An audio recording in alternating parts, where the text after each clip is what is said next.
योगी और केशव प्रसाद मौर्य की लड़ाई में पीएम मोदी की एंट्री। पहले बंद कमरे में केशव प्रसाद मौर्य ने जेपी नड्डा से की थी मुलाकात। फिर अब मोदी ने यूपी के प्रदेश अध्यक्ष भूपेंद्र चौधरी के साथ बंद कमरे में की 1 घंटे तक बात। इधर लखनऊ लौट ही रहे थे केशव, उधर मोदी से मिलने पहुंच गए भूपेंद्र चौधरी।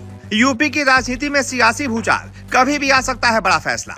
जी, इस वक्त सत्ता में जिस मुद्दे की सबसे ज्यादा बात हो रही है वो है यूपी का मुद्दा। यूपी में कुछ बड़ा सियासी खेल हो सकता है। उत्तर प्रदेश में लोकसभा चुनाव में भारतीय जनता पार्टी की करारी हार के बाद लगातार राजनीतिक हलचल बनी हुई है। प्रदेश से जुड़े बीजेपी के नेताओं का पार्टी के केंद्रीय नेताओं से मुलाकात जारी है। यूपी में बीजेपी के प्रदेश अध्यक्ष भूपेंद्र चौधरी ने बुधवार को पीएम मोदी के साथ मुलाकात की है। दोनों नेताओं ने करीब घंटे भर तक बैठक की है। भूपेंद्र चौधरी ने लंबी चली बैठक में पीएम मोदी को लोकसभा चुनाव में पार्टी के खराब प्रदर्शन को लेकर कारणों की जानकारी दी। पीएम मोदी के साथ मुलाकात के दौरान भूपेंद्र चौधरी ने यूपी में खराब प्रदर्शन की नैतिक जिम्मेदारी ली है। इससे पहले भूपेंद्र चौधरी ने मंगलवार को पार्टी के राष्ट्रीय अध्यक्ष जेपी नड्डा से भी मुलाकात की थी। पार्टी का केंद्रीय नेतृत्व यूपी में हार के कारणों की तलाश में जुटा है।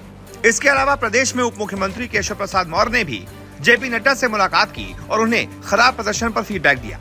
बताया जा रहा है कि यूपी से जुड़े अन्य प्रमुख नेताओं से भी अलग अलग मुलाकात के जरिए पार्टी का केंद्रीय नेतृत्व फीडबैक ले रहा है। सूत्रों का कहना है कि कल यूपी से आए दोनों नेताओं ने राष्ट्रीय अध्यक्ष जेपी नड्डा से अलग अलग मुलाकात की। मुलाकात के दौरान नड्डा को दी अपनी रिपोर्ट में पार्टी की हार के लिए उनकी ओर से चुनाव के दौरान कार्यकर्ताओं की उपेक्षा और स्थानीय प्रशासन द्वारा बीजेपी के खिलाफ काम को बताया गया। साथ ही रिपोर्ट में बताया गया कि यूपी प्रशासन की कार्यशैली से पार्टी कार्यकर्ताओं की अनदेखी हुई है। यही वजह है कि बीजेपी कार्यकर्ता चुनाव के दौरान सक्रिय नहीं दिखे। साथ ही ये भी शिकायत की गई कि प्रशासन द्वारा बीजेपी समर्थक वोटर्स के नाम वोटर लिस्ट से काट दिया गया। इस पूरे मामले में प्रशासन की ओर से कोई मदद नहीं की गई। यूपी के नेताओं ने पार्टी के केंद्रीय नेतृत्व को बताया कि एक खास पैटर्न के तहत हर सीट पर बीजेपी का वोट कम किया गया। यानी कि कुल मिलाकर केंद्रीय नेतृत्व अब पूरे तरीके से यूपी में सियासी भूचाल जिस तरीके से आया है उसको संभालने में लगा है। खास तौर पर अब यूपी में जो आने वाले विधानसभा चुनाव हैं, उसके लिए भी ये फीडबैक लिया जाना बहुत जरूरी है, क्योंकि लोकसभा चुनाव में तो लेने के देने पड़ गए, लेकिन अगर विधानसभा चुनाव में भी इसी तरीके की करारी हार हुई तो फिर उत्तर प्रदेश से बीजेपी का सुपड़ा साफ हो जाएगा। और पूरी दुनिया को पता है कि दिल्ली की राजनीति में यूपी का सबसे बड़ा योगदान रहता है, यूपी का ही सबसे बड़ा रोल रहता है। दिल्ली की गद्दी यूपी से ही होकर गुजरती है।